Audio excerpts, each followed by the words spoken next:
things already. Yo, now attack. Yeah, Z. Black 40 chip, long grass clip, belly full, one fish it. Fat grass midget, select careful shift to blood clot, the tip, the punch shot, the clip. Me good tape, we wave the ras clap, flick it. Mini care with tape, reverse cartridges. Bad man village, rank charges, become hard to witch. I saw me kill a them ball, gun in a hand pan, each got them hole. Be a tall rifle, we bring a 10-fold, them blood class scope, ya looking at them soul. Now make we bring a dead toll. Up with the food, now make it in a them coal. Tell me such change for the thing I get cold. If me circle again, me say skin I get poor. Hey, black family, a goddamn village, we not damn silly. Factory Babylon not billing, so fuck them system, a bad man living. Racks not chilling, unfeed the money, done man willing. Don't come here with your wrong bang living. Him rape little pitney, we map that killing. Black 40 chip, long grass clip, belly full, one fishing. Fat grass midget, select careful shift to blood clot, the tip, the punch shot, the clip. Me good tape, we wave the ras clap, flicky. Mini care with tape, reverse cartridges. Bad man village, rank charges, become hard to witch. Them a say heart of war, hey, we a say laws of God. No fear though living on me heart, bad man. Just like King David, we not stop bad. And we no talk long. Yeah, this one way so can't walk on land. My act say we no fi spear not one. Me general no man a ras madman, hey. The goddamn kill it. We march come for your dopey past that gimme. One like who no dark and wicked. That when decrease your chance of living. Them a pussy, them soft and timid. But UPK can't stop winning. Right now we dey laugh and chilling. But when war begin we not stop killing. Black 40 chip, long grass clip, belly full, one fish it. Fat grass midget, select careful shift to blood clot, the tip, the punch shot, the clip. Me good tape, we wave the ras clap, blicky. Mini care with tape, reverse cartridges. Bad man village, rank charges, become arguing. I saw me kill a them ball, gun in a hand pan, each got them hole. Be a tall rifle, we bring a 10-fold, them blood class scope, ya looking at them soul. Now make we bring a dead toll. Up with the food, now make it in a them coal. Tell me such change, say the thing I get cold. If me circle again, me say skin I get poor.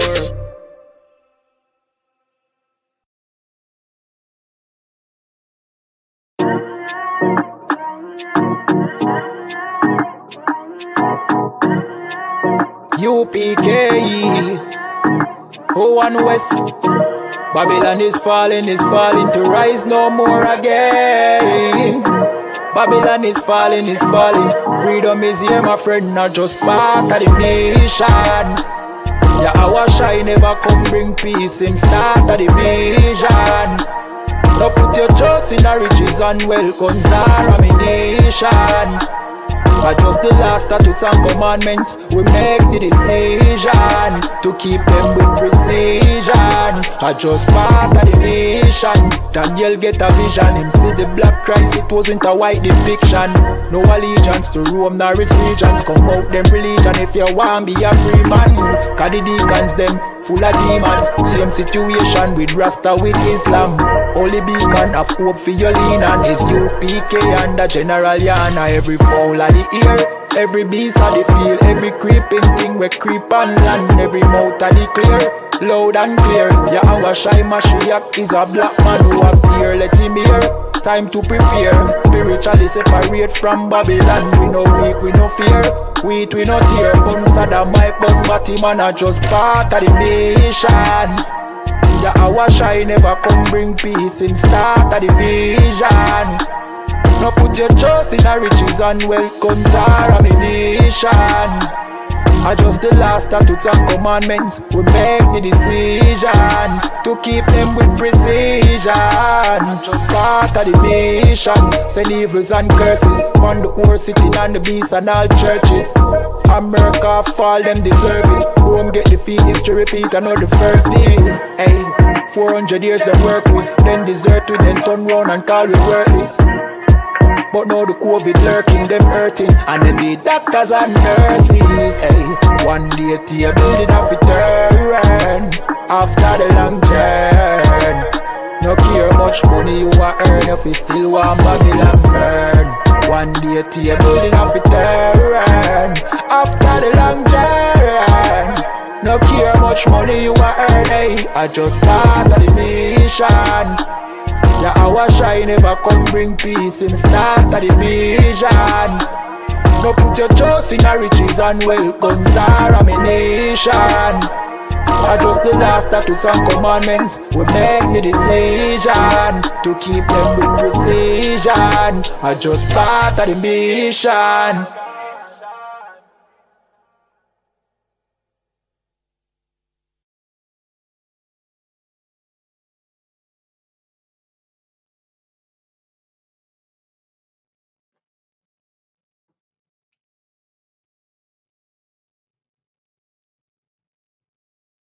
Testing 1 2, testing 1 2.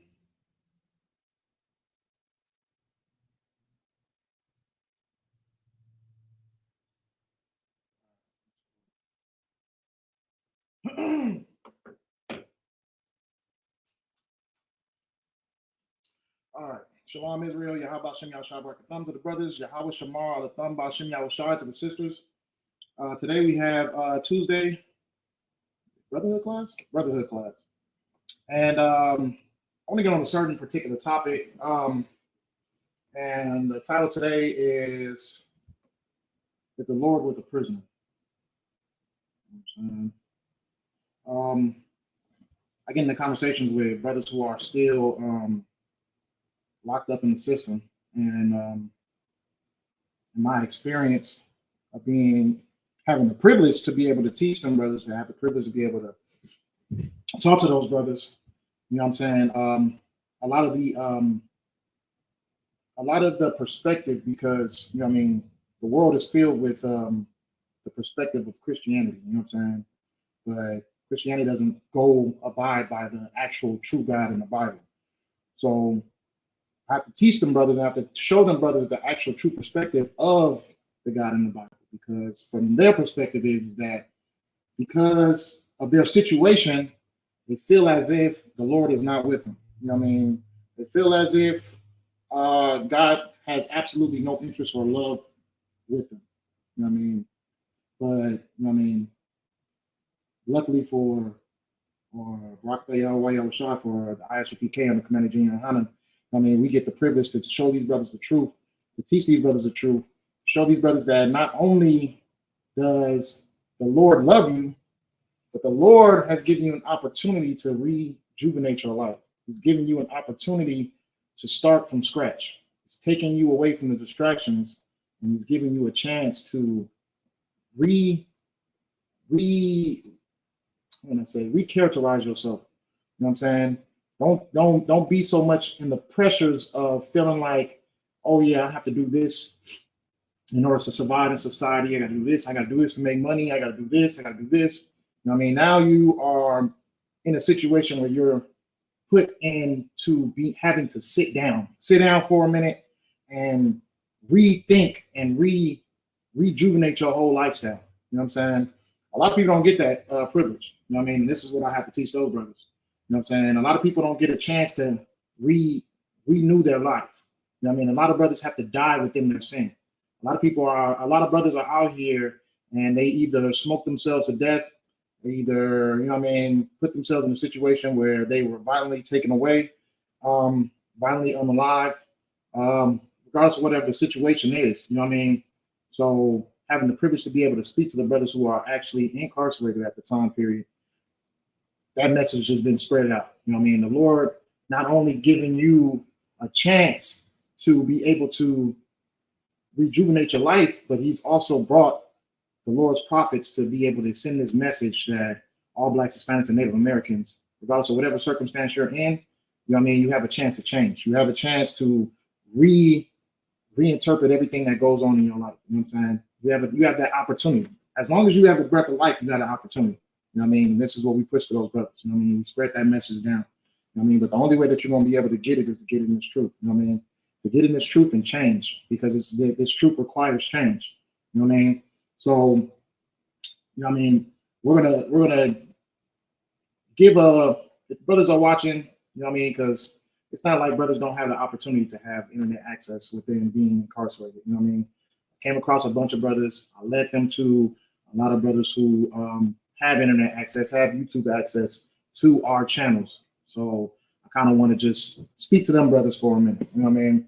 But the thing about it is that we are not the Christian church. You know what I mean? We are not anything like the Christian church. And we show exactly what the true God in the Bible, his perspective is and what he wants. You know what I mean? And the thing about it is the Lord, which you won't get this from the Christian church, but the Lord deals with prisoners. The Lord deals with people who are incarcerated. And at the end of the day, as long as you live right, and as long as you treat your lifestyle as a time of change, and that I'm serious about my change, I'm serious about wanting to change my ways, and you do that, you know what I mean, and you show the Lord that you are capable of doing that, the Lord's gonna be with you. You know what I mean? So what we're gonna do is we're gonna get into certain records in the Bible where the Lord deals with prisoners. You know what I mean? Like, I'm probably never heard of that before. A lot of times I bring this up, and a lot of brothers are like, "Whoa!" Like, you know what I mean? They never heard of it. But the Lord is going to deal with you regardless of whatever your circumstance is. You know what I mean? And you being a prisoner, regardless, guilty, non-guilty, whatever the situation is, you know what I mean? Being put in that hole, you are capable of receiving salvation from the Lord. You know what I mean? So we're gonna get into the records of Joseph. You know what I mean? Joseph, one of my favorite records in the Bible. You know what I mean? Joseph being the son of Jacob, Israel. You know what I mean? Second to the youngest, like it. Joseph went through trials in his life. He went through so many trials that he even ended up being a felon, even ended up being a prisoner. You know what I mean? But at the end of the day, the more key situation that goes in with Joseph's records is that the Lord was with him. The Lord was with him, whether in captivity, the Lord was with him, whether in prison, the Lord was with him. I mean, and this is one of my favorite records in the Bible. But let's talk about Joseph. So we already got into it. Joseph is the son of Jacob, son of Israel, and Joseph was betrayed by his brothers. You know what I mean? Because at the end of the day, he was looked at as the favorite son. He was looked at, and then not just that, the Lord gave him a gift to be able to interpret dreams. You know what I mean? Brothers didn't like that. His brothers wanted to be favored by their father. They wanted their father to look upon them as the favorite child. You know what I mean? And you know, it's nothing wrong with what Jacob was doing, but you know what I mean? It put jealousy in the hearts of Joseph's older brothers. You know what I mean? And they despised him for who he was because he was looked at as a favorite son. You know what I mean? Jacob loved the hell out of Joseph. You know what I mean? So that jealousy and that hatred led them to betraying their brother and selling him into slavery. Well, the plan first was to kill him. You know what I mean? But they didn't go through with it. Reuben told him not to go through with it. Don't kill him. And so Judah came up with the order to sell him into slavery. Okay. So let's get into it. We're going to read the book of Genesis, chapter 37 and verse 17. So starting off with the book of Genesis, chapter 37 and verse 17. This is when Joseph is trying to unite with his brothers. He wants to be around them, and they come up with a plan to kill him. Okay, so the book of Genesis, chapter 37 and verse 17, it says, "And the man said, They are departed hence, for I heard them say, Let us go to Dothan. And Joseph went after his brethren and found them in Dothan. And when they saw him afar off, even before he came near unto them, they conspired against him to slay him." So the plan was to kill him at first when they seen him, because they were just so full with jealousy, so full with hatred for their brother, they wanted to kill him. Okay, verse 19. "And they said one to another, Behold, this dreamer cometh. Come now, therefore, and let us slay him and cast him into some pit, and we will say, some evil beast hath devoured him, and we shall see what will become of his dreams. And Reuben heard it, and he delivered him out of their hands, and said, let us not kill him. And Reuben is the oldest son of Jacob. And Reuben said unto them, shed no blood, but cast him into this pit that is in the wilderness, and lay no hand upon him, that he might rid him out of their hands, to deliver him to his father again. So Reuben stopped them from killing their brother. You know what I'm saying? Because the plan was to kill him at first. Like, I mean, we tired of him and his dreams. We're tired of him and telling us that he's better than us. And, you know what I mean? We're tired of the affection and love that our father shows towards him and the favoritism that he gets. So we want to kill him. So they come up with a plan to kill him. Reuben stops him. Reuben being the oldest, he stops him from killing him. And we're on verse 23. And it came to pass when Joseph was come unto his brethren, that they stripped Joseph out of his coat of many colors that was on him. Now his coat was made by his father, and it was just a token of how much he loved him. And it was a beautiful coat with many colors on it. And they took it and they stripped it off of him. And verse 24. And they took him and cast him into a pit, and the pit was empty, there was no water in it. And they sat down to eat bread, and they lifted up their eyes and looked, and behold, a company of Ishmaelites came from Galilee with their camels, bearing spicery and balm and myrrh, and going to carry it down to Egypt. And Judah said unto his brethren, what profit is it if we slay our brother and conceal his blood? Come and let us sell him to the Ishmaelites, and let not our hand be upon him, for he is our brother and our flesh, and his brethren were content. Then there passed by Midianites merchantmen, and they drew and lifted up Joseph out of the pit, and sold Joseph to the Ishmaelites for 20 pieces of silver, and they brought Joseph into Egypt. So, you know what I mean, this is just one of the examples of one of the hardcore trials that Joseph had to endure. You know what I mean? As a young man, as a young boy, he was taken and conspired against by his own flesh and blood. You know what I mean? They wanted to take his life. They wanted to kill him, and they ended up not killing him due to the compassion of Reuben. And so Judah comes up with the idea to sell him into slavery. Okay, so he goes into slavery and gets sold for 20 pieces of silver by his own brothers. You know what I mean? By his own brothers. You know what I mean? The people the men that he trusts in his life, the ones that he thought was going to lead and guide him, you know what I mean? They conspired against him and sold him into captivity. Now, scrolling down to verse 36, Genesis 37 and 36, we're going to keep reading. And the Midianites sold him into Egypt unto Potiphar, an officer of Pharaoh's and captain of the guard. So they sold him to this man, right? They sold him to he was an officer of Pharaoh.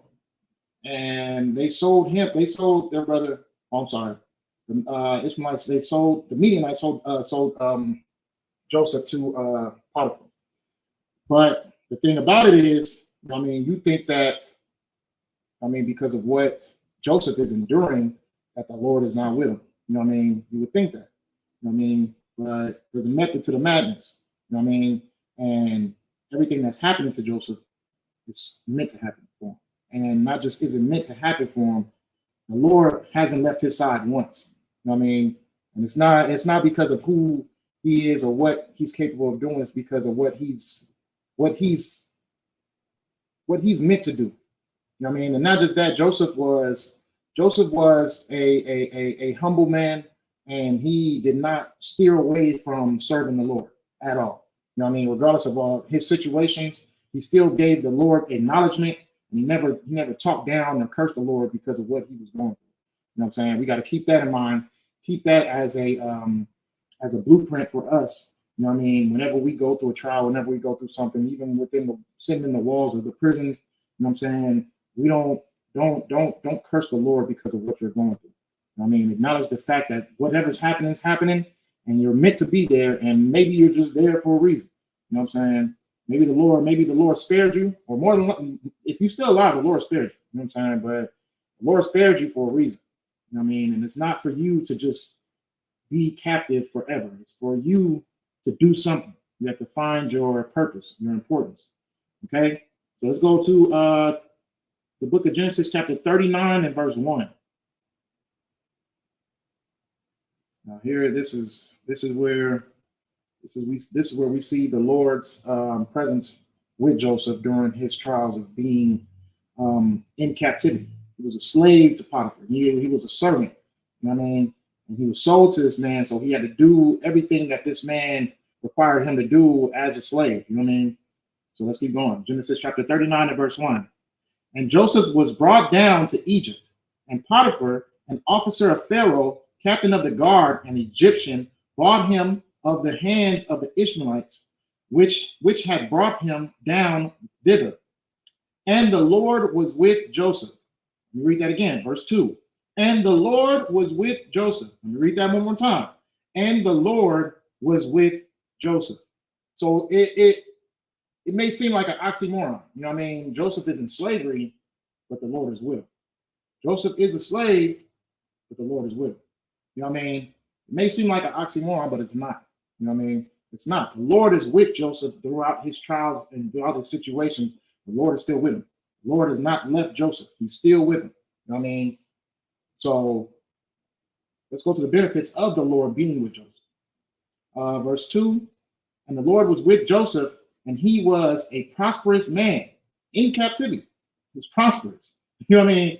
He was a prosperous man in captivity. As a slave, he was still prosperous. And he was in the house of his master, the Egyptian. And his master saw that the Lord was with him. So not only is the Lord with him, he's being an example, even in his captivity, that the Lord is still with him. I mean, take heed to that. You know what I mean? Even in your captivity, you still have the Lord with you. You have to understand that. Even within the doings of your trials and tribulations, the Lord is still going to be with you. You know what I mean? You got to understand it. You have to have a full understanding of that. It's not an oxymoron. You know what I mean? The Lord's going to be with you regardless. And it says, and that the Lord made all that he did to prosper in his hand.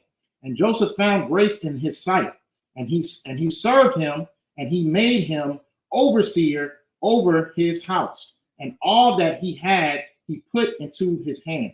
And it came to pass from that time he had made him overseer in his house, and over all that he had, that the Lord blessed the Egyptian's house for Joseph's sake, and the blessings of the Lord was upon all that he had in his house, in the house and in the field.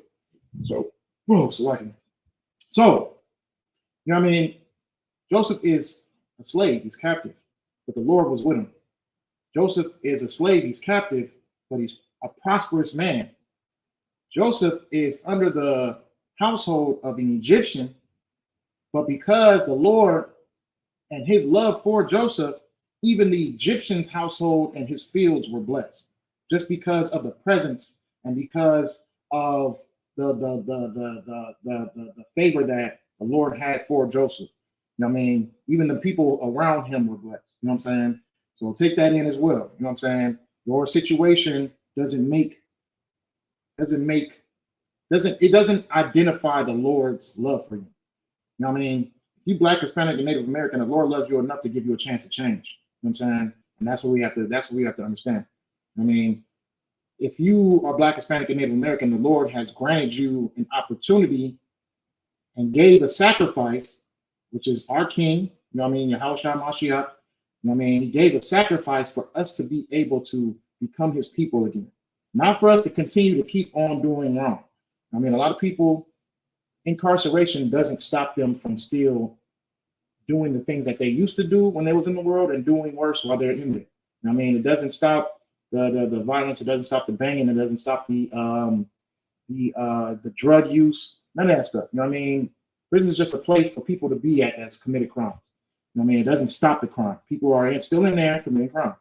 You know what I mean? But having that opportunity and knowing that you have the opportunity to change, or you have the opportunity to keep on messing up, to be in the position that you are in at this moment.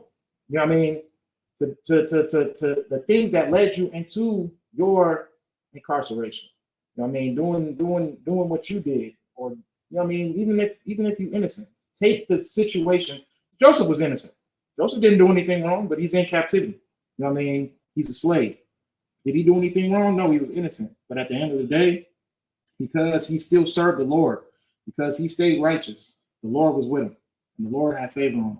And the Lord favored him so much that the people that not only did the officer of Pharaoh make him, he made him a head of the servants in his household. You know what I mean? He got a strong title within this captivity, and not just that, the man's household was blessed just because of the presence of Joseph. You know what I'm saying? So let's keep going. Where do we leave off at? I think we left off. Okay, we left off on 6. And it says, and he left all that he had in Joseph's hand, and he knew not aught he had, save the bread which he did eat.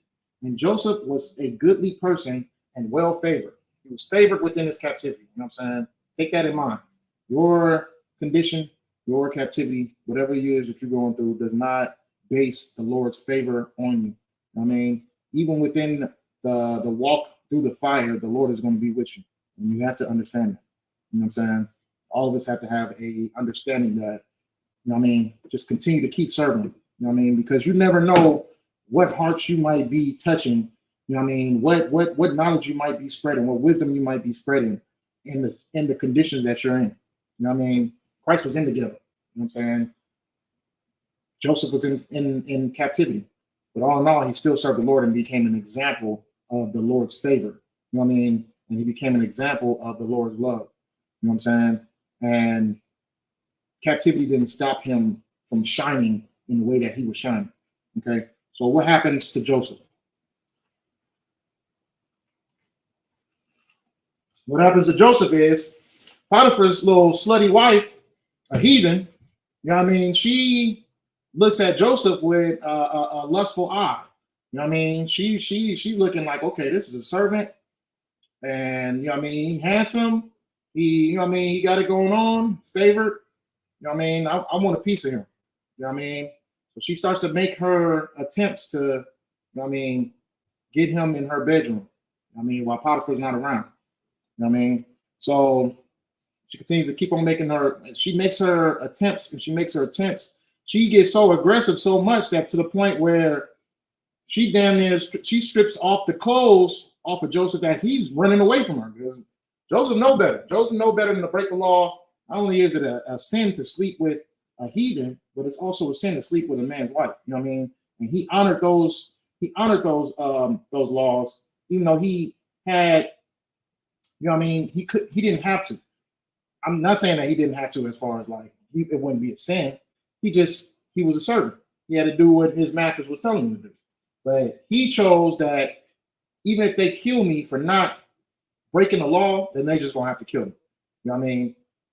He was so dedicated and not to disappointing the Lord that even if it was a threat to his own life, he wasn't gonna sleep with that woman. You know what I mean?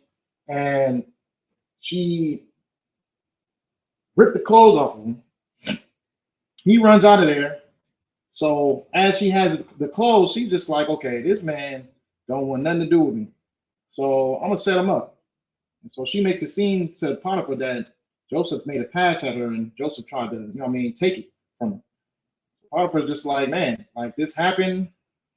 Like, I can't deal with you no more. You know what I mean? You over here messing with my wife while I'm not around. I can't deal with you. So Potiphar sends him off into prison, sends him to be a prisoner. I mean, in Pharaoh's prison, right? So let's see.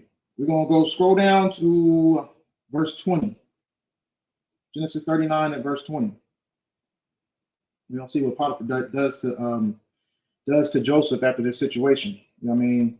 And it says, and Joseph's master took him and put him into the prison, a place where the king's prisoners were bound. And he was there in the prison. But the Lord was with Joseph. Read that one more time. But the Lord was with Joseph. So Joseph gets sent into from captivity, from slavery, being favored by his master, to being pushed into prison because of a lie that a heathen woman gave, saying that Joseph was trying to sleep with. You know what I'm saying? So even in that, even being sent into prison now, he goes from a slave to prison to a prisoner, and the Lord is still with Joseph. It's not an oxymoron. We got to continue to keep on dwelling within that scripture. Verse 21 of chapter 39 in Genesis. The Lord is with Joseph. The Lord will be with you as well.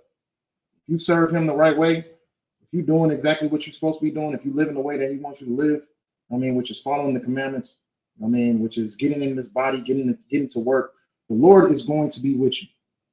I can attest to that. You know what I'm saying? I can be a walking example of that.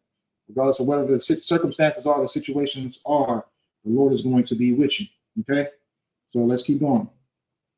Verse 21. But the Lord was with Joseph, and showed him mercy, and gave him favor in the sight of the keeper of the prison.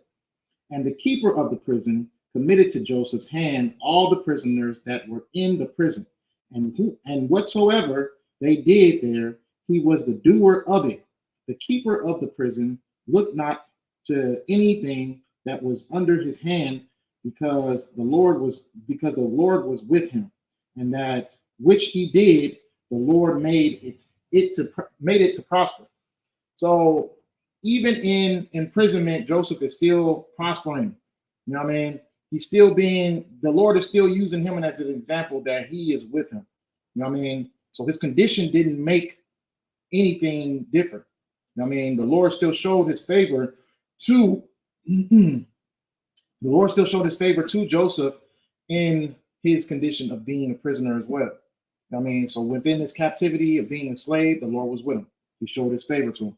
Within his condition of being pushed into imprisonment, the Lord is still with Joseph, and he's being an example, and so much an example that Joseph continues to be the shot caller, because everyone can see with some authority, everyone can see that the Lord is with Joseph. Okay? Take that with you.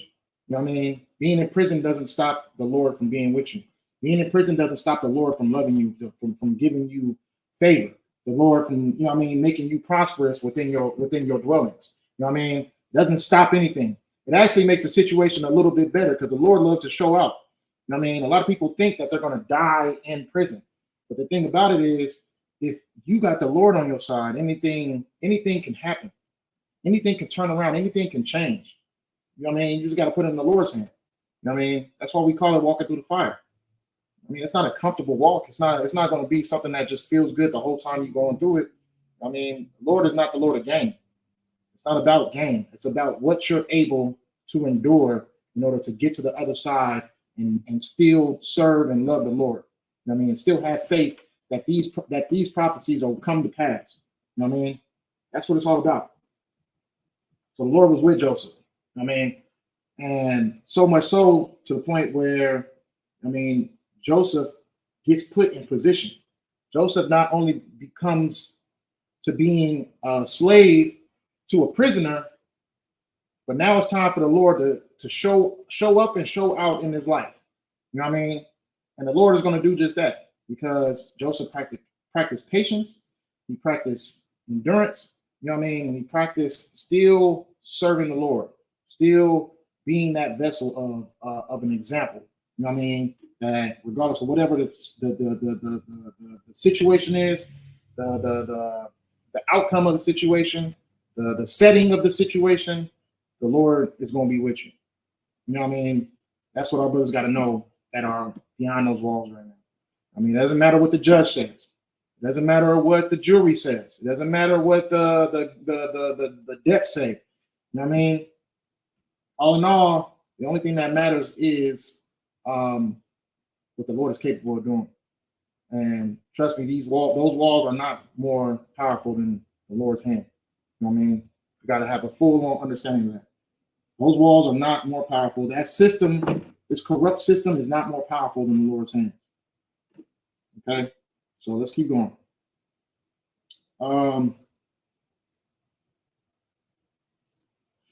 Let's see. Okay, so just a breakthrough of what happened with Joseph. I mean, do for the sake of time. Let's go into what happens next. There is a butler and a baker who displeases, who works for Pharaoh. They displease Pharaoh, and they're displeasing Pharaoh. They get sent into prison. Now, both the butler and the baker both have dreams. I mean, they have dreams that troubled them, and they needed interpretation of the dreams. They didn't know what was the dreams about. And Joseph comes across their conversation, and he's just like, "Well, the Lord interprets dreams." You know what I mean? So let me know what your dreams are, and I can try to give you a breakthrough of what's going on. So they tell him, and who is it first? It's the butler. The butler gives his dream about is it the three grapevines? And then the grapes go into the Pharaoh's cup, and pretty much the interpretation of his dream was that the interpretation of his dream was that he was going to find favor in Pharaoh's eyes again, and he was going to be on the right hand of Pharaoh, and he was going to be the one who serves him the wine in his cup. You know what I mean? That was going to be the butler's interpretation. You know what I mean? Good things were going to come to the butler for what was told to him in the interpretation of the dream. And so Joseph lets him know, like, you know what I mean, what's going to happen with him. You know what I mean? And when you get back to Pharaoh, put a good word in for me. You know what I mean? Let him know who interprets your dream. Let him know that, you know what I mean, the Lord is with me, and give me about this place, pretty much. You know what I'm saying? Because I'm an innocent man. Okay. So then he goes, the baker sees that the butler's situation happened. You know what I mean? Everything that Joseph interpreted came to life. And so he gives him his dream.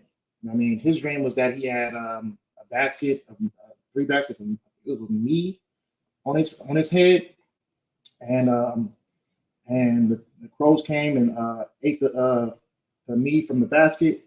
And so his dream was interpreted that he was going to be hung by Pharaoh. Pharaoh was going to kill him in a 3 days time period, and he was going to be hung, and the birds were going to eat the flesh from his face. And that was the interpretation of his dream. Now, his dream also came to pass 3 days later. You know what I mean? But the only thing about it was when the butler got to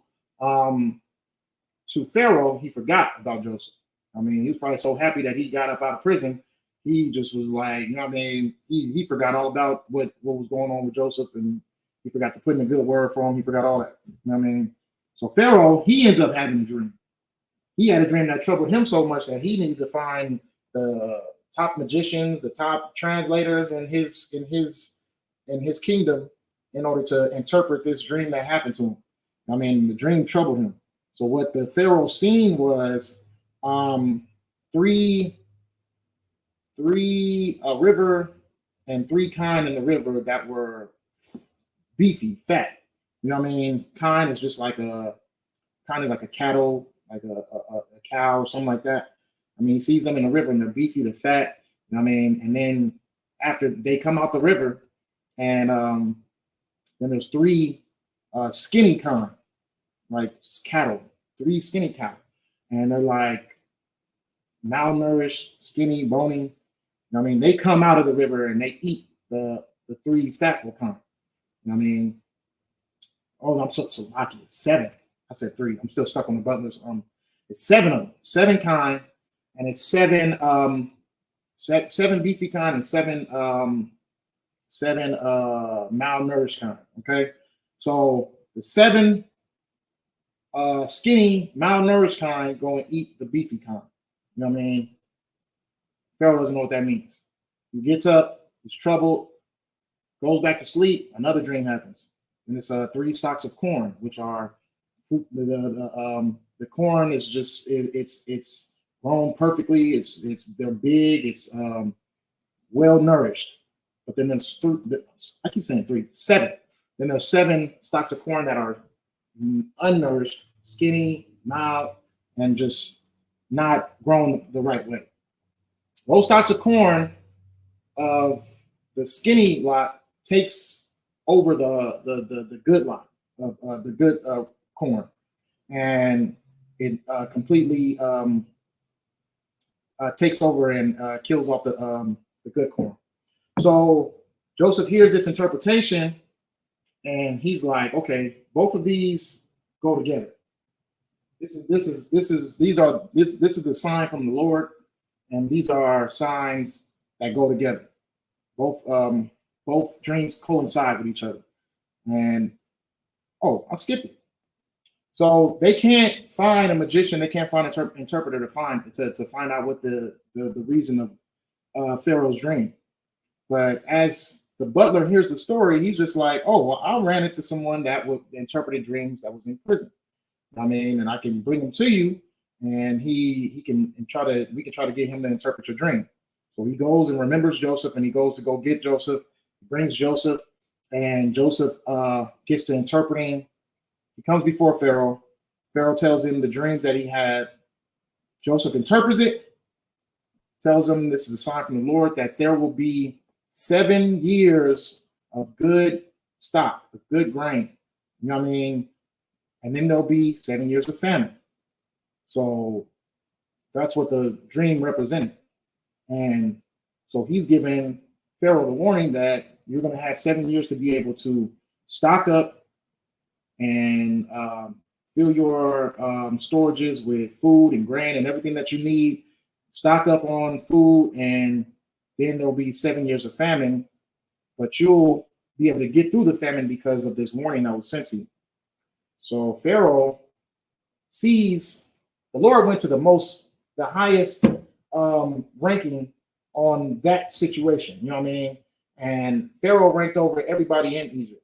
You know what I mean? So Pharaoh gets this interpretation, and he's so overjoyed with the information that he got that not only does he give acknowledgement that God is the true God and God is truly with Joseph, he makes Joseph second to him. He makes him his right hand. You know what I mean? And every rule and command that goes across in Egypt, because Egypt is going to be fruitful because they're the only ones who know about this famine. You know what I mean? So they're gonna make he probably made Pharaoh so much money that it was just ridiculous. You know what I mean? So so he makes Joseph his right hand. Joseph is second in command. Other than Pharaoh, everything that's being done is going to go through Joseph. You know what I mean? So Joseph gets that high-ranking command in the land of Egypt. The land, not only was it warned and saved from the famine that was coming, because it could have destroyed the whole kingdom, but it was put in a position of higher status and higher power because of them stocking the food. Okay, so Joseph is in command. Joseph is ruling, and he comes from being a captive, a slave, to rulership and calling the shots. And that's just that prosperity came from the Lord being with him. That prosperity came from him being not losing faith, not blaming God for the situation, not feeling like God didn't love him because he was going through a tough time, but for him staying righteous, staying loyal, not cursing the Lord because of what he was going through. That all came from that. Okay, so take heed to that story. You know what I mean? Joseph ends up ruling and rules for the rest of the day. So much so he doesn't just become a ruler in Egypt, but he also gets 2 different inheritances from God himself. You know what I'm saying? So his sons Manasseh and Naphtali were put I'm Slocky. I said Max Alvin. Ephraim. Manasseh and Ephraim. They were both put into the inheritance of the 12 tribes. You know what I mean? So the inheritance that was passed down from Jacob was given. One was given to Manasseh, and one was given to Ephraim. So his inheritance was split two ways. You know what I'm saying? So that is what being faithful and being favored by the Lord can get you. You know what I mean? The Lord can turn a prisoner into a ruler in no time. It's just about what you're capable of knowing and where your spirit really lays at. Because your spirit has to be with the Lord regardless of whatever your circumstances are. If these people are telling you that you're gonna spend life in prison, keep your spirit with the Lord, and know that if the Lord wants you out, He's gonna get you out. You know what I mean? If the Lord, the people are going to tell you numbers and they're going to threaten you with numbers and everything like that. But at the end of the day, if the Lord wants you out, He's going to get you out. There's nothing that anyone can do. No corrupt system, no judge, no jury, no situation that can stop the Lord from doing it. Because at the end of the day, He's going. If He has to send down His angels to get you up out of those cells, He's going to send them out. You know what I mean?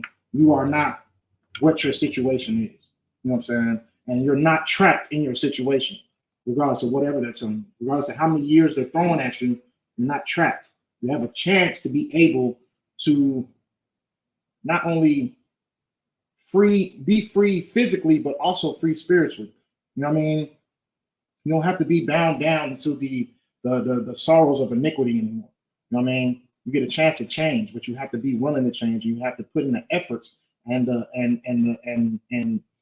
you got to put your front foot forward. You have to be ye therefore doers. You know what I mean? You have to do something to show that you are completely apologetic about the things that the lifestyle that you had. You know what I mean? The things that you were ignorant to, and you want to make a change in your life. You know what I mean? And you want to change for the Lord. You know what I mean? And allow the Lord to be that example in your life. And the Lord, if He got to, He will bust those walls down to get you up out of there. Let's go to another record. You know what I mean? Because a lot of people don't know. It's a lot of felons in the Bible. You know what I mean? Christ had a warrant out for His arrest.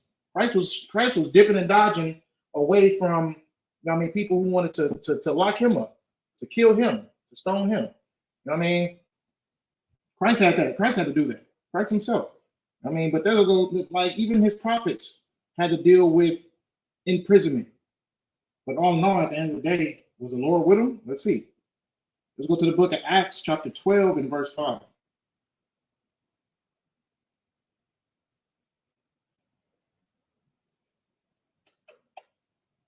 Acts 12 and 5.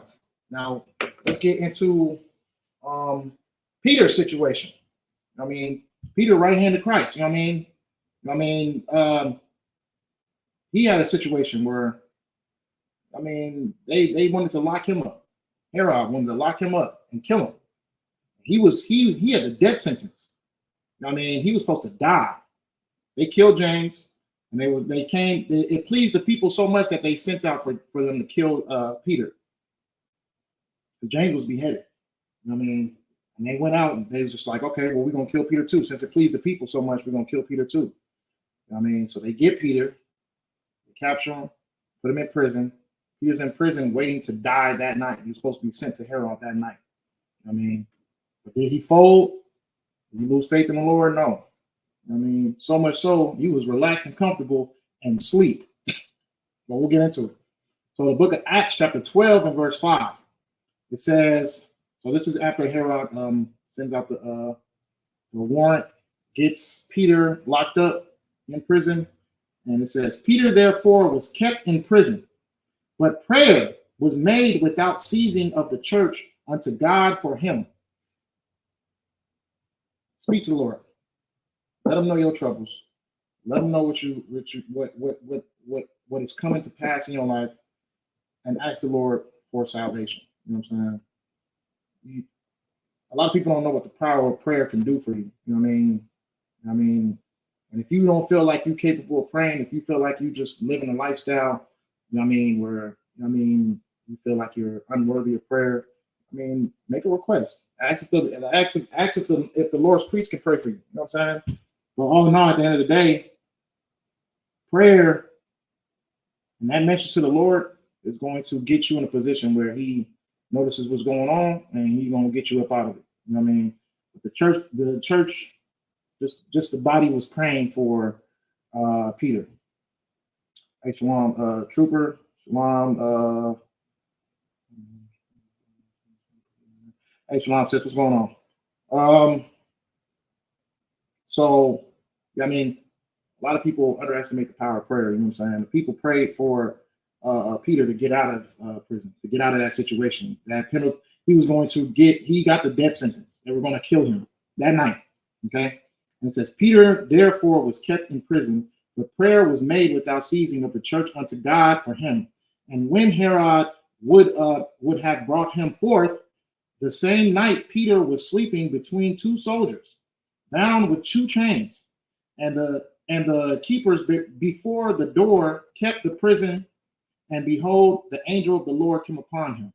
So Peter's sleeping, and he's such a big deal that they got him chained up to two guards and reassure that he doesn't get away. I mean, and they got the guards at the door. They got the guards protecting the whole spot, making sure that he doesn't get away. But they're reassuring that they're going to kill him that night. You know what I'm saying? So he's chained up to two guards, and he's passed out sleep. Okay. Let's see. Verse 7. And behold, the angel of the Lord came upon him, and a light shined in the prison. And he smote Peter on the side and raised him up, saying, Arise up quickly. And his chains fell off from his hands. So what are we seeing here?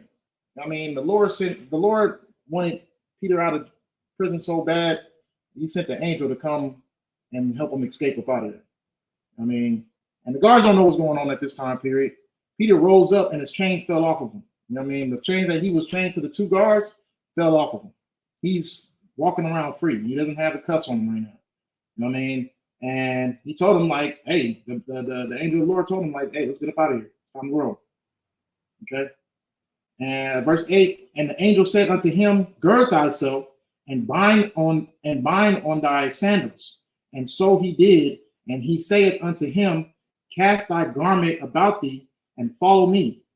And he went out and followed him, and wist not that it was true which was done by the angel, but thought he saw a vision. So because of everything that's happening, you know what I mean, Peter's getting out of prison and nobody's noticing. And the angel tells him, Get your clothes on, let's roll out. You know what I mean? Peter is in so much shock, he thinks that it's a dream. He thinks that he's dreaming that he's escaping. No, it's not a dream. The angel got him up out of there. I mean, verse 9. And he went out and followed him, and wist not that it was true which was done by the angel, but thought he saw a vision. When they were past the first and the second ward, they came unto the iron gate, they came across the iron gate that leadeth unto the city, which opened to them of his own accord. And they went out and passed on through one street, and forthwith the angel departed from him. And when Peter was come to himself, he said, Now I know of a surety that the Lord hath sent his angel, and hath delivered me out of the hand of Herod, and from all that expectation of the people of the Jews. So that execution that was supposed to happen never happened. Why? It's because the Lord freed him out of that prison. Okay? The Lord got him up out of that situation. You know what I mean? And that's the Lord's capable of doing the same thing for you. Even if he got to send an angel down to get you up out those walls. You know what I mean? He'll do it. But the thing about it is you have to be righteous enough for him to make that move to do it. The Lord's not going to release you from your situation of being in prison and being captive for you to go out into the real world and mess up again and make the same mistakes over and over and over again. You know what I mean? If you want to solidify your change, you have to solidify it. You know what I mean? Have to change. It can't be, oh yeah, well, I'm gonna try it out. I'm free. I'm just gonna do it for about a week and then I'm gonna get back to being righteous with God. No. You know what I mean? Make the change before you leave. Make the change before you leave. Change yourself, change your ways before you get up out of there.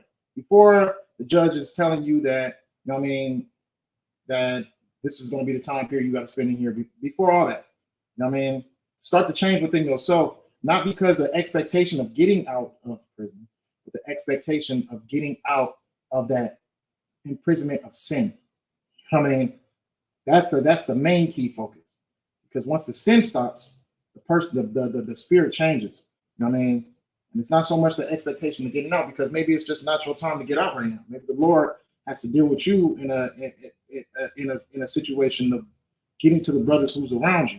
You know what I mean? Sometimes that happens.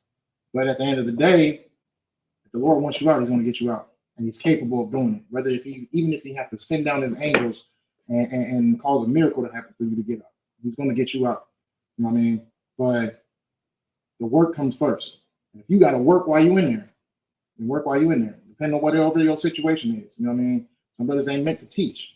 Some brothers are just meant to just either be an example, or some brothers are meant to spread the word on from this person to that person to that person, depending on what it is. You know what I mean? Utilize what your purpose is.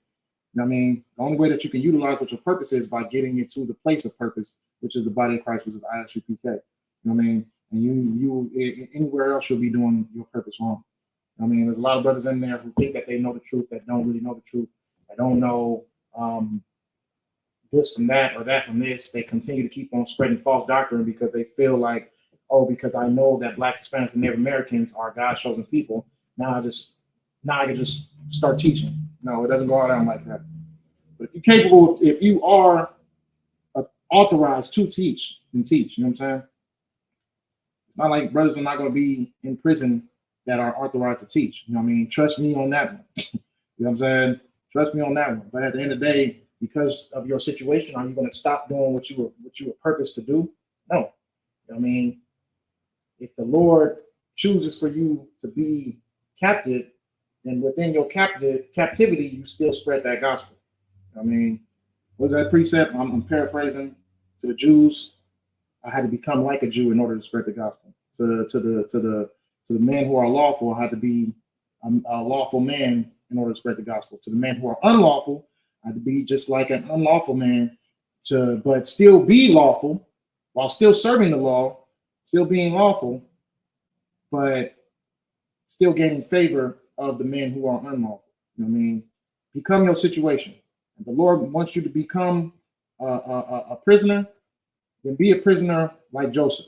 Be a prisoner like Peter. Be an example that the Lord is still going to be with you, even even being a captive. You know what I mean? And at the end of the day, the Lord is going to be with you. The Lord is going to show favor for you, and the Lord is going to reassure that you prosper because you chose to be an example of Him. And the Lord doesn't lose. He doesn't take on bad examples. I mean, He's not going to sit there and leave you in a condition where you can't be a representation of Him. You know what I mean? That's not the way that this goes. Okay, so the people prayed for Peter. An angel came, woke him up out of sleep. That night he was supposed to be killed, and an angel led him out of that prison, unscratched, unscathed, with no issue. Okay, Peter was a felon. Peter went to jail. You know what I mean? Peter was a felon as well. So don't let our Christian church teach you that, you know what I mean, you have to have a certain status in order to have favor from God. That's completely false. God is not the God of gain. God is the God of victory. You know what I mean? In order to have a victory, you have to have a battle. You know what I mean? So that battle is going to be the thing that leads you out into your victory. Okay? So let's go to Paul. People don't know that Paul was a felon as well. Let's go to Acts 16 and 19. The book of Acts, chapter 16 and 19.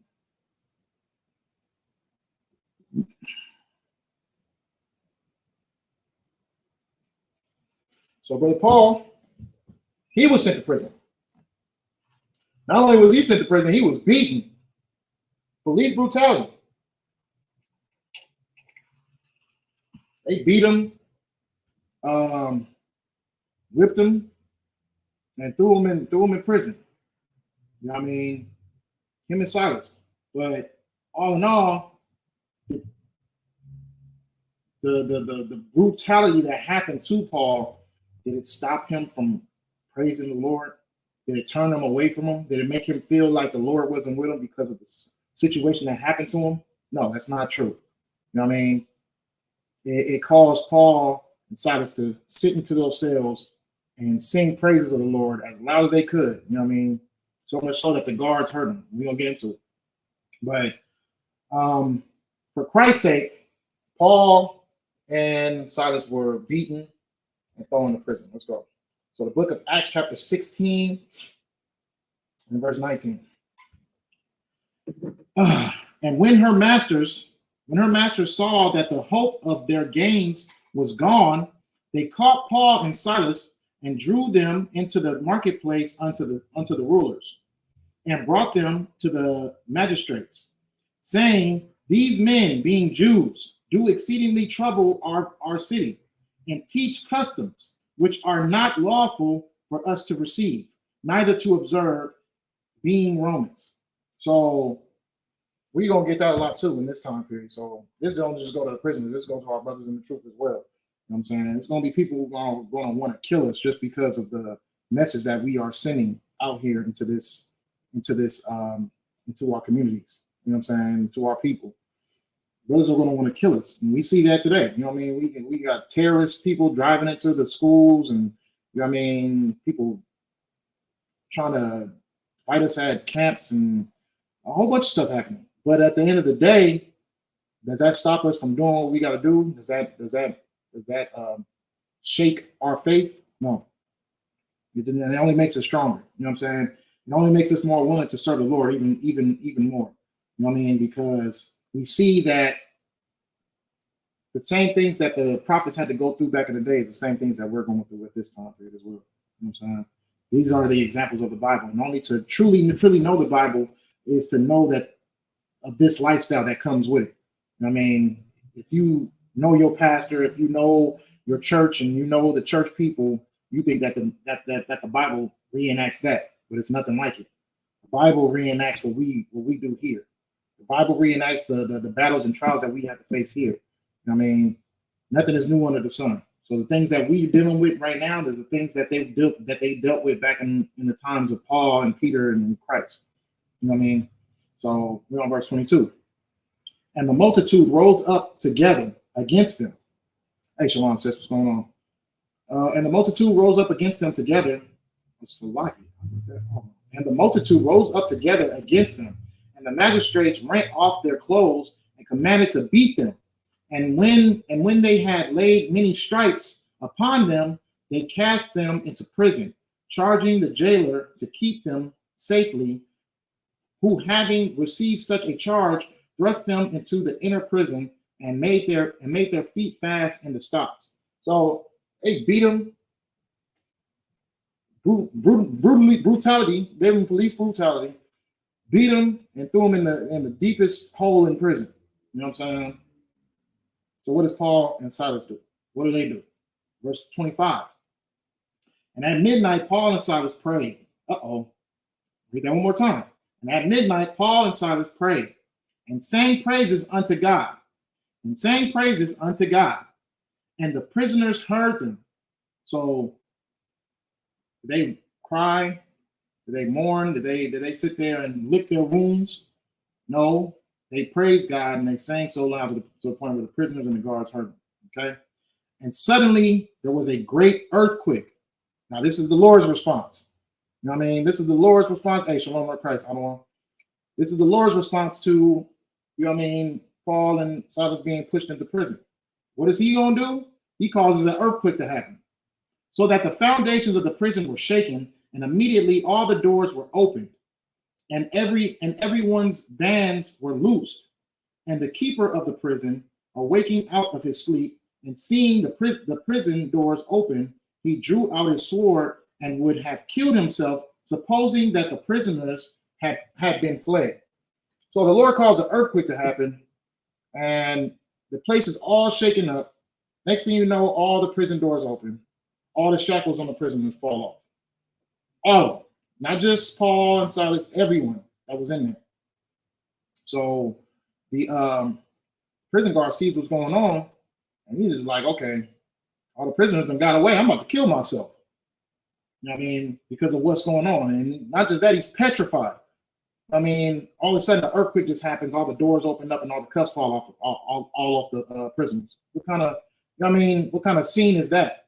But this is what the Lord is capable of doing, and this is what he's willing to do in order to free his righteous servants out of those walls of prison. You know what I mean? It's capable of happening. You know what I mean? Don't make it seem as if the Bible's false. The Bible is very true. You know what I mean? Let's go. Where do we leave off at? I think it's 28. Okay, we're on 28. But Paul cried with a loud voice, saying, "Do thyself no harm, for we are all here." Paul had to say this, man, because this man's about to destroy himself. You know what I mean? But Paul just reassured him, like, hey, we still here. You ain't got to kill yourself. You know what I mean? But, you know what I mean? The Lord working right now. Verse 29. Then he called for a light and sprang in and came trembling and fell down before Paul and Silas and brought them out and said, "Sirs," they go from, I can't even say the word right now because of internet purposes, but they go from criminals to sirs. You know what I mean? That's what the Lord is capable of doing. You know what I mean? We're seeing it all throughout every different example that it, from Joseph to Peter to now Paul. You know what I mean? Paul and Silas went from criminals, probably, you know what I mean, called the most, you know what I mean, worst of things, being beaten and being pushed into the jail, to now they are sirs. And this man is terrified. He's trembling. What must I do to be saved? So he's asking them. He's asking the prisoners. He's asking the criminals what he needs to do to get saved. And they said, "Believe on the Lord Yahushua Mashiach, and thou shalt be saved, and thy house." So, you know what I mean? Paul gives this man good fortune. You know what I mean? He gives this man the best advice that he could have, because he sees what the Lord is capable of, and that fear rolls on him. You know what I mean? Which is going to happen to majority of this planet, well, pretty much all of this planet. They're going to see what the Lord is capable of, and fear is going to come to them. But at that time period, it's already going to be too late. I mean, you had your chances to change. You had your chances to give your trust in the Lord. You had your chances to reimburse your life and turn away from sin. You know what I mean? It's not like you didn't know no better. You know what I mean? Once you get into these classes, you're going to know better from right and wrong.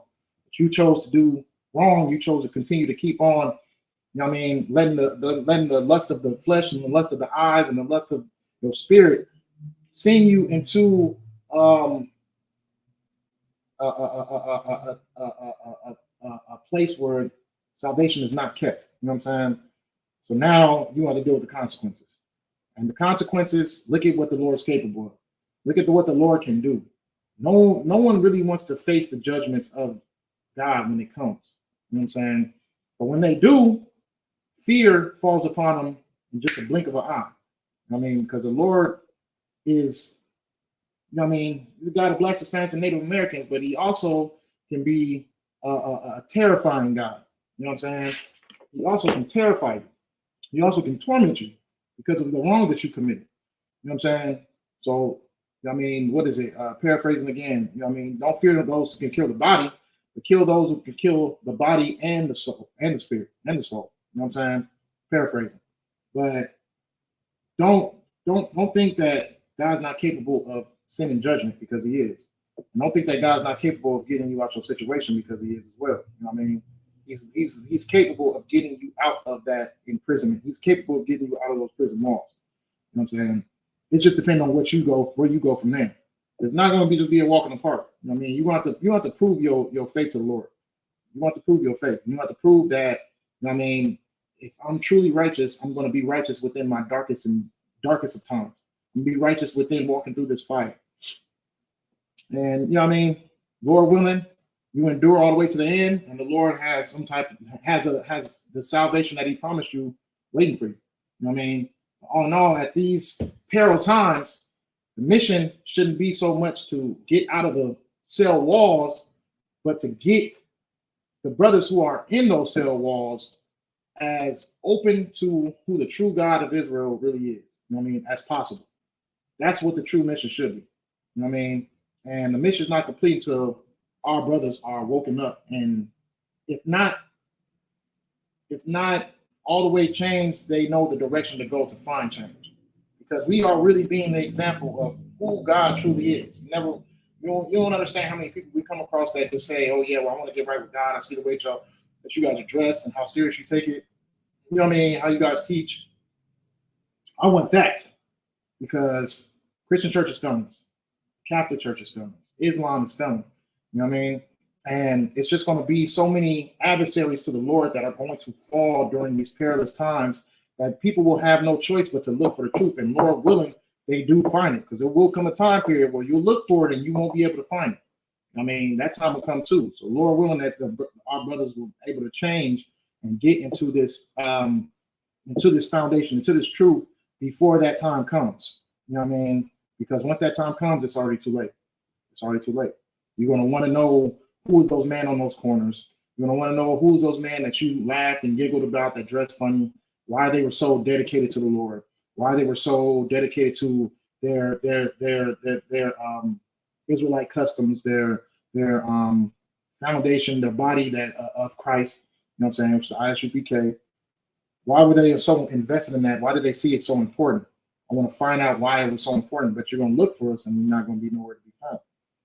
And if you are listening, you know what I mean? If you are in a position to be able to come across this truth, open your mind up to it. Open your spirit and your heart up to it, because you know what I mean, you're going to find truths within the scriptures of the Bible that coincide with what we're speaking, that coincide with what we're teaching.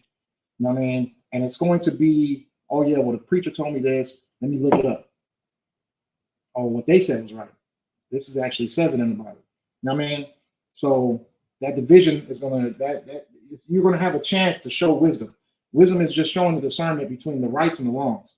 So you can either choose to go to the truth, or you can either choose to stay where you're at because it's more comfortable and you feel afraid if you leave Christianity, you leave Islam, or if you leave the Catholic Church, then you're going to miss out on something. But the Lord is only where the truth dwells. You know what I mean? So regardless of how we dress, regardless of how we condone our characteristics, regardless of whatever it is, the Lord is with wherever the truth is at. So if you hear these words, hear these teachings, and you find truth within the teachings, then that's exactly where the Lord is dwelling at. He's dwelling within where the truth is at. He's not going to dwell with where all your grandma and your grandpa and all them went to. You know what I mean? Because what change have they made? Where's our people at still to this day? We're still captive. We're still under the authority of a heathen who hates us. You know what I mean? So why not try something that is actually speaking something that is a fact and coincides with the scriptures in the Bible? Why not choose that?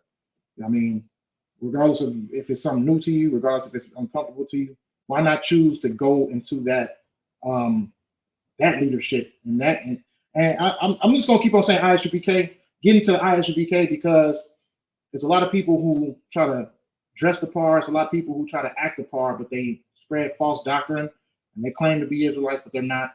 They claim to be the home of the truth, but they're not. You know what I mean? They claim to be speaking the truth and they're not. So I'm just going to continue to keep saying Isupk, because I will have brothers who are in prison watching this lesson, and I want them to understand, if it's not One West, if it's not Isupk, then it's not the home of the truth. It's not the body of Christ. And it's easy to fall short because of all the distractions that are around our body. The people who try to mislead and give false accusations of what goes on within our organization. Like, you know what I'm saying? Like, it's a whole bunch of stuff. But at the end of the day, this is where you're going to find it. This is where they learn where Blacks, Hispanics, and Native Americans were God's true people. This is where they learn who Christ truly died for. This is where they learn that Christ was Black. This is where they learn all the truths of the Bible here. And they took the truths and mixed it with their own lust and started their own facilities. I mean, but this is the home of truth right here. This is the originals. We started it all. You know what I mean? Now we got to deal with nuts, of course. It seemed like the Israelites all got the, you know what I mean, this Israelite doctrine, we get all the nuts. Like, I mean, all the thoroughbreds, they come within this body, you know what I'm saying? But the ones who leave and want to do their own thing and make their own stuff up, brothers, you get to know them, they're nuts. They're nut jobs. And the reason why they left is a reason. I mean, but this is where you're going to find a favor. This is where you're going to find a favor that the Lord has for his people here. You know what I mean? Within these teachings, within this body. You know what I mean? This is where you'll find it.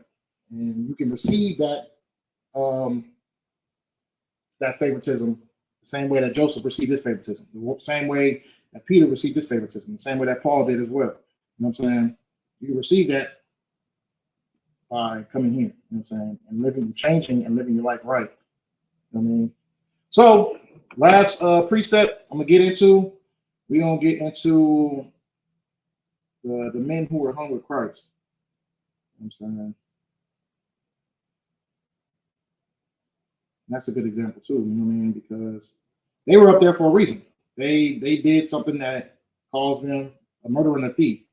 I mean, they committed crimes, and they were on being put as an example of why you should commit crimes. Because that's what the crosses was used for. It was like a death of embarrassment. You know what I mean? So all the people could see you die, and you know what I mean. It was like it was an embarrassing death. It wasn't like a regular, oh yeah, put him to death, and because of him committing the crime.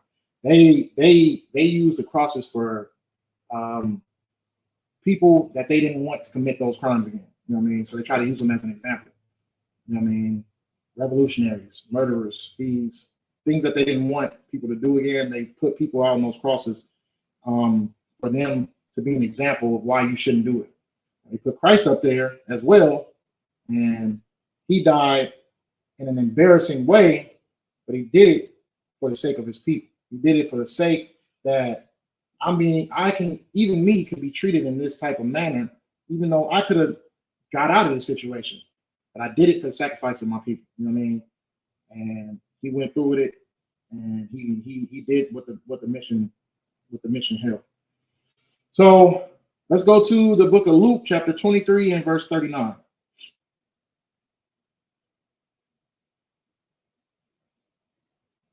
Luke 23 and 39.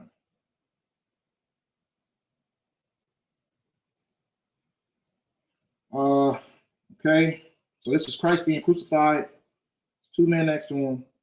I mean, one with a lack of, I wouldn't say so much a lack of faith, just more like an accusation. Like, okay, well, ain't you supposed to be the Son of God? Why don't you just help yourself and then help us? Why we got to sit here and die when you have the power to be able to, you know what I mean? You have this reputation of being able to save us, and you can save yourself, so why won't you just do it? I mean, and the other man, he cuts him. He's letting him know, like, you know what I mean? We deserve to be up here. He doesn't deserve to be up here. So to talk to a man like that in that type of manner is just like, I mean, you know, different than the people that was down there spitting on Christ, telling him, oh yeah, well, have your God save you. If you're the Son of God, have your God save you. Have your Father save you. Have your Father save you. I mean, they mocked him. They cursed him. They try to make a fool of Christ. I mean, and the thing that he was speaking was no different than what they were saying down watching Christ being crucified. Okay, so let's go. The book of Luke, chapter 23 and verse 39. It says, one of the malefactors which were hanged railed on him, saying, if thou be Christ, save thyself and us. But the other answering rebuked him, saying, does not thou fear God, seeing thou art in the same condemnation? And we indeed justly, for we receive the due reward of our deeds. But this man have done nothing amiss. So, you know what I mean? He's letting them know, like, ain't you up here? You believe in God. You believe God's real. You think that you are a servant of God, but you up here just as well as him. You know what I mean? So we're up here for a reason. We did what we did, and we're up here because we did the wrong thing, and we're here being an example. Christ didn't do anything wrong, and yet he's still up here suffering with us. You know what I'm saying? So What do we leave off with? Verse 41. And we indeed justly, for we receive the due reward of our deeds, but this man hath done nothing amiss. And he said unto Jesus Lord, or Yahushua Mashiach, remember me when thou comest into thy kingdom. And Jesus said unto him, verily I say unto thee, today shalt thou be with me in paradise. So the Lord Christ is not calling. He's not saying that, you know what I mean, they're in paradise. You know what I mean? Christ is really speaking like this is what the true paradise is. This suffering, this reason is going to lead into so many good different things that, you know what I mean, you're going to join me within this righteous death. And the righteous death comes within him being the ultimate sacrifice. You know what I'm saying? You can join me in this righteous death. You know what I mean? Not so much they were going to fly out and just go out into heaven together. You know what I'm saying?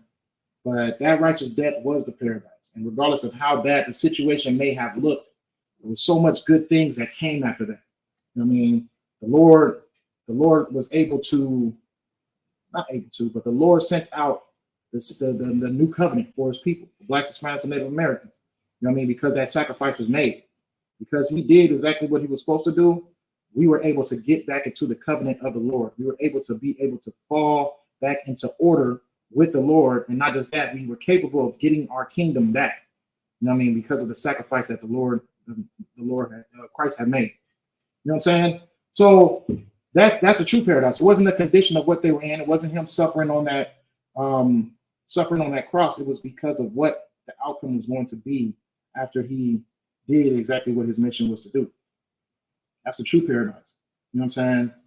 So don't feel like your situation is what couldn't be considered a paradise. You know what I mean? Because at the end of the day, there's no telling who the Lord is trying to reach out to. There's no telling who the Lord is trying to get this message out to. And our brothers and sisters who are behind those prison walls are no different than us on here on the outside. I mean, the Lord has love for them if they are his people. You know what I mean? But they need to know how to fall in line. They need to learn. They need to know how to serve him the right way. And you can do it behind those walls. You're capable of doing it behind those walls. You're capable of being an example, just like Joseph was. You're capable of being an example, just like Paul was. You know what I mean? And then not just that, people will respect you and fear you because of the God that you truly serve. You know what I'm saying? But you have to fall in line. You have to change your ways. You have to stop being in the same mindset of feeling like things just can't get any better, so I'm gonna continue to keep on doing worse. Get out of that. You know what I mean? Serve the Lord regardless of whatever conditions you are in. And not just that, be a walking vessel that I can sit over here and still be behind prison walls and still serve the Lord righteously. You know what I mean? I can be behind these prison walls and not eat pork. I can be behind these prison walls and still, you know what I mean, give acknowledgement and serve the Sabbath. You know what I mean? I can do these. I can not serve holidays or feast on the holiday feastings in prison. You know what I mean? You're capable of doing it. Then let me be the one to tell you that you're capable of doing it. You know what I mean? You don't have to they serving Thanksgiving food in jail. You know what I mean? They're serving Thanksgiving dish meals in jail. You know what I'm saying? You don't have to feast on that. Sell that for 2 packs of ramen. You know what I'm saying? Do like I did. You know what I'm saying? But at the end of the day, do what's righteous. Don't fall into the same category of being what your what's the word I'm looking for? The cliche look of yourself. You know what I mean? What they expect you to be. Don't be a criminal. Don't be a person lost within their fears of this world, lost in their fears of having to be different. You know what I mean? Don't be afraid of that. Be different in there. Be an example of God in those places. It's a perfect place to be an example. You know what I'm saying? And I mean, do what the Lord recommends you to do, even in the time of hardship, in the time of hurt, in the time of captivity. Do what you're supposed to do. I mean, that's all I got with that. You are incarcerated in prison. I mean, they give what they give you. They give you what do you call them again? tablets when you're in there. You have access to being able to watch these classes. You have access into getting knowledge in your spirit. I mean, utilize the assets that you have. You know what I mean? Because a lot of these things are not going to be there for a long time. A lot of these privileges are not going to be there for a long time. And then not just that, you know what I mean? The system that everybody fears so much, this wicked, evil system that was created by our oppressors, this thing is going to fall. There ain't no telling when you get up out of there. What you just got to do is focus on getting this truth out. You got to focus on is getting your purpose in this body. That's the main key factors you got to focus on. And anything that comes with that, it just comes with it. But at the end of the day, you don't stop doing what you're doing. Paul didn't stop. Peter didn't stop. Christ didn't stop. Joseph didn't stop. None of them. I mean, so you continue to keep doing what you got to do as well. And whatever obstacles that come to your front door to try to stop you from doing it, you need to realize and understand these are there for a reason. You know what I mean? These are there for a reason, and I'm not about to fall into that trap anymore. I'm gonna continue serving the Lord. I'm not gonna curse the Lord for the things that are trying to distract me. I mean, because regardless of whatever the setting is, the situation, the trials are, just like Joseph, the Lord is gonna be with me. All right. With that, Shalom, Yahweh Shem Yahshua Baruch Thumb to the brothers, Yahweh Shem Al Thumb Ba Shem Yahshua to the sisters, the water for tuning in.